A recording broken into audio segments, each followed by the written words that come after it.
Here's what happened across the U.S. in the past hour, all in 60 seconds. The Trump administration extended the National Guard's mission in Washington, D.C. through the end of 2026.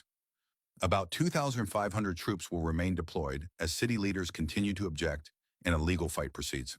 Agriculture Secretary Brooke Rollins said Americans can eat healthy for about $3 per meal under updated federal dietary guidelines. Critics questioned the math and said time, access, and SNAP budgets make it harder in practice. Republican lawmakers are stepping up criticism of President Trump's push to acquire Greenland, warning it could damage U.S. ties with NATO allies. Some are drafting bills to block funding for any military move. A new AP NORC poll found fewer Republicans say President Trump has helped a lot with the cost of living. The survey shows his strongest marks remain on immigration, while views of the economy are more divided.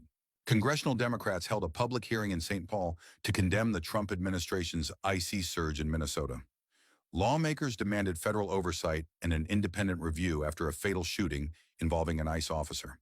California Governor Gavin Newsom announced free vehicle entry at more than 200 state parks on Martin Luther King Jr. Day.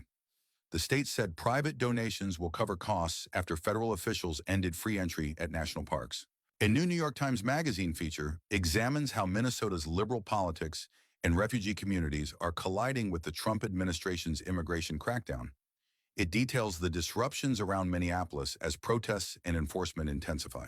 President Trump promoted a $50 billion rural health initiative and said the funding will come from cutting Medicaid, waste, fraud, and abuse. The administration says the money will support rural hospitals in all 50 states.